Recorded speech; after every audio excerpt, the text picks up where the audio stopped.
The Legend of Thanh Giong. During the reign of the Hung Vuong regime, there was an old woman who lived alone. One morning, as she went to check on her farm, she suddenly noticed a large footprint that had trampled over several rows of eggplants. Shocked, she exclaimed, "Oh, whose footprint is this? It's enormous!"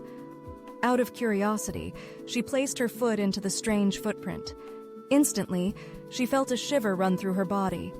From that moment on, she became pregnant. After the full term, she gave birth to a plump baby boy and named him Thanh Gióng. However, even at the age of 3, Thanh Gióng still lay on his back, unable to sit up, roll over, speak, or even smile.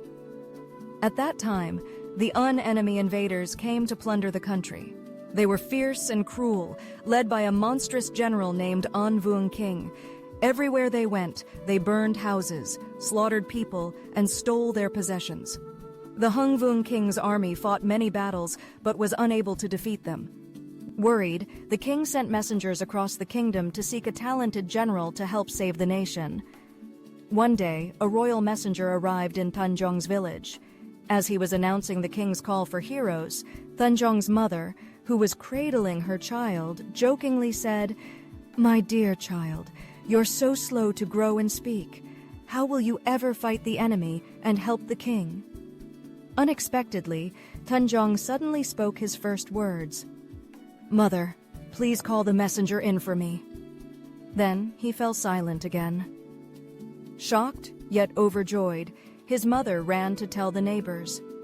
Everyone gathered around, amazed by the strange event. One villager suggested, "Let's invite the messenger and see what the boy wants." When the king's envoy arrived and saw the small 3-year-old child, he asked in surprise, "You are just a toddler who has barely learned to speak. Why have you called me here?" Thanh Gióng responded firmly, "Go tell the king to forge me an iron horse, an iron sword, an iron suit of armor, and an iron helmet. I will chase the enemy away." Believing a divine warrior had appeared, the messenger immediately rode back to report to the king. Overjoyed, the Hung Vuong King ordered the best blacksmiths to forge the iron horse, sword, armor, and helmet as requested. The items were incredibly heavy.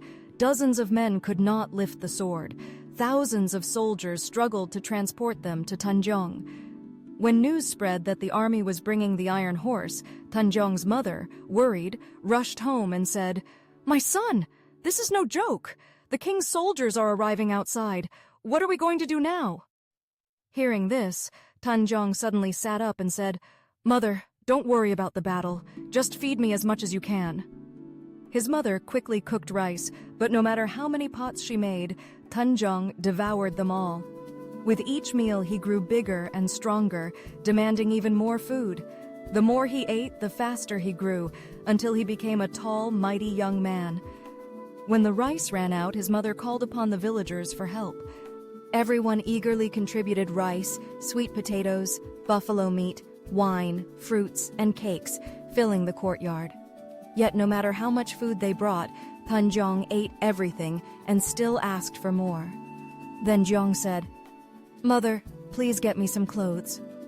The villagers rushed to bring fabric to make clothes for him, but his body grew so rapidly that the finished garments were too small, requiring constant alterations. Soon, he was so tall that his head touched the roof of the house.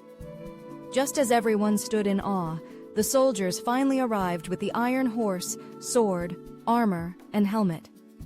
Thanh Gióng stepped out of the house, stretched his body, and suddenly became a towering giant. His voice roared like thunder, "I am the heavenly general." He donned the iron armor, placed the helmet on his head, and wielded the iron sword. Bidding farewell to his mother and the villagers, he leaped onto the iron horse.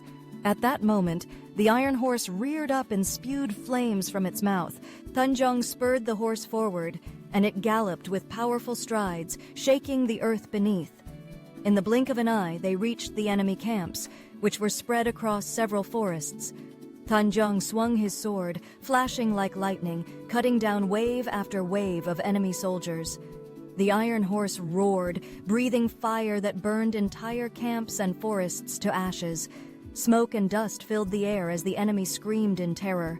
Despite this, General An Vuong continued to rally his troops. But the more they fought, the stronger Thanh Gióng became. Soon, the battlefield was covered with fallen enemies. Suddenly, Thanh Giong's sword broke.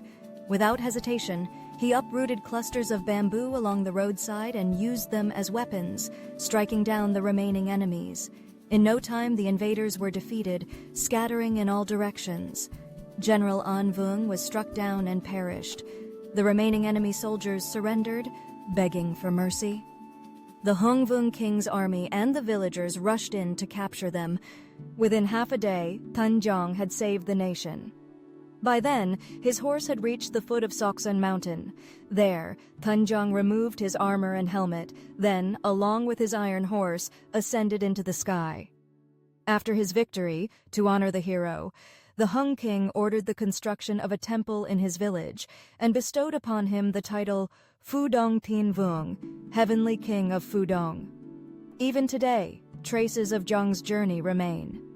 A series of round ponds stretching from Kim An da Phúc to Sóc Sơn are said to be the footprints of his iron horse. The burnt forest, scorched by the horse's flames, is now known as Lang Chay, burned village.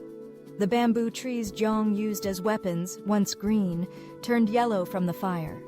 This unique type of bamboo still exists today, known as Tre Nga, ivory bamboo.